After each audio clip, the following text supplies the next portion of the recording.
South ఇండియాలోని అతి తక్కువ ధరలకి రత్నాలనందించే ఏకైక సంస్థ 6JVR.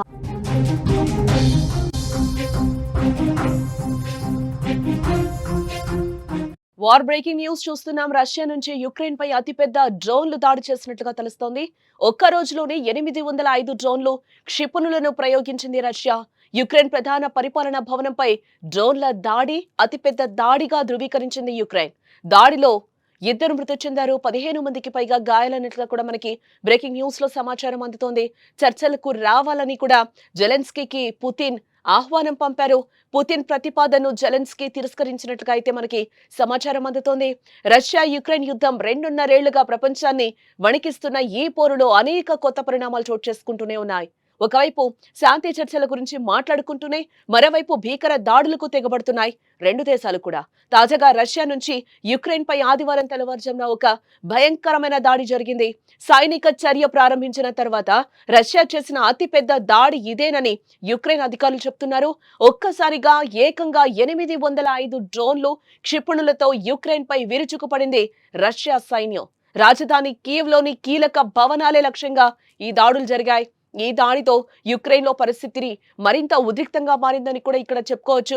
ఈ భీకర దాడిలో యుక్రెయిన్ రాజధాని కీవ్లోని మంత్రివర్గ కేబినెట్ ప్రధాన భవనం దెబ్బతిన్నట్లుగా కూడా మనకి సమాచారం అందుతోంది. ఈ దాడిలో 2 ప్రాణాలు కోల్పోగా దాదాపు 15 మంది గాయపడ్డారు. ఈ విషయంపై యుక్రెయిన్ ప్రధాని యులియా స్వైరిడెంకో మాట్లాడుతూ తమ ప్రభుత్వ భవనంపై రష్యా దాడి చేయడం ఇదే మొదటిసారి అని అన్నారు. డ్రోన్ల శిథిలాలు పడడం వల్ల కీవ్లోని పలు ప్రాంతాల్లో అపార్ట్మెంట్లు, ఇళ్లు దెబ్బతిన్నాయి. యుక్రెయిన్ వైమానిక దళ ప్రతినిధి యూరి ఇహ్నాతో మాట్లాడుతూ ఈ దాడిలో రష్యా 13 రకాల క్షిపణులను కూడా ప్రయోగించిందని అంటున్నారు. అయితే యుక్రెయిన్ వాయుసేన 747 డ్రోన్లు, 4 క్షిపణులను కూల్చివేయగలిగిందని కూడా ఆయన వివరించారు. ఈ యుద్ధ వాతావరణంలో రెండు దేశాల మధ్య మాటల యుద్ధం కూడా ముమ్మరంగా కొనసాగుతోందన్నట్లుగా కూడా తెలుస్తోంది. ఓవైపు యుద్ధం కొనసాగుతున్నప్పటికీ యుక్రెయిన్ ఆయుధాల ఉత్పత్తిలో పురోగతి సాధిస్తోందని కూడా అధ్యక్షుడు జెలెన్స్కీ ప్రకటించారు. ప్రస్తుతం తాము ఉపయోగిస్తున్న ఆయుధాల్లో దాదాపు 60% తమ దేశంలో ఉత్పత్తి చేస్తున్నామని కూడా ఆయన అంటున్నారు. ఇతర దేశాల నుంచి ఆయుధాలను దిగుమతి చేసుకుంటున్నా స్వదేశీ ఉత్పత్తులకు ప్రాధాన్యత ఇస్తున్నామని కూడా చెప్పారు. కీవ్ అత్యాధునిక ఆయుధాలను తయారు చేసే స్థాయికి ఎదగడం తమకు గర్వకారణమని కూడా జెలెన్స్కీ అంటున్నారు. అయినప్పటికీ ఇంకా చాలా లక్ష్యాలను సాధించాల్సి ఉందని కూడా ఆయన చెప్తున్నాడు.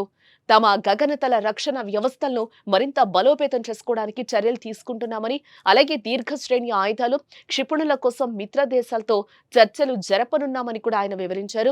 ఇటీవలే చైనా పర్యటన ముగించుకొని వచ్చిన రష్యా అధ్యక్షుడు పుతిన్ యుద్ధం ముగింపుపై చర్చలు జరిపేందుకు మాస్కోకు రావాలని జెలెన్స్కీని ఆహ్వానించడం జరిగింది. ఈ ఆహ్వానంపై జెలెన్స్కీ తీవ్రంగా స్పందించాడు. తమ పౌరుల ప్రాణాలు పొట్టనబెట్టుకున్న ఆ ఉగ్రవాద రాజధానికి తాను ఎన్నటికీ వెళ్లనని ఆయన స్పష్టం చేశారు. పుతిన్ కేవలం రాజకీయ ఎత్తుగడలు మాత్రమే వేస్తున్నారని, చర్చలను ఆలస్యం చేయడమే ఆయన ఉద్దేశమని కూడా జెలెన్స్కీ ఆరోపించారు.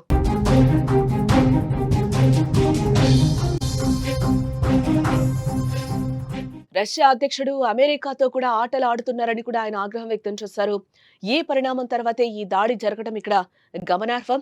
మొత్తానికి రష్యా యుక్రెయిన్ యుద్ధం మొదలైనప్పటి నుంచి కూడా ఒకవైపు శాంతి ఒప్పందాల కోసం ప్రయత్నాలు జరుగుతున్నా మరోవైపు దాడులు మాత్రం ఆగడం లేదని చెప్పుకోవచ్చు. ఇక్కడ ఈ యుద్ధం వలన రెండు దేశాల ఆర్థిక వ్యవస్థలతో పాటు ప్రపంచ ఆర్థిక వ్యవస్థపై కూడా తీవ్ర ప్రభావం పడుతోంది.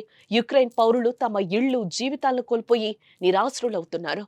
ఐక్యరాజ్య సమితి, ఇతర అంతర్జాతీయ సంస్థలు శాంతి కోసం ప్రయత్నాలు చేస్తున్నప్పటికీ కూడా పరిస్థితులు అదుపులోకి రావటం లేదు. రష్యా, యుక్రెయిన్ ఇద్దరూ వెనక్కి తగ్గడానికి సిద్ధంగా లేరు. మరి ఈ యుద్ధం ఎప్పుడు ముగుస్తుందో, దాని పరిణామాలు ఎలా ఉంటాయో చూడాలి ఇంకా.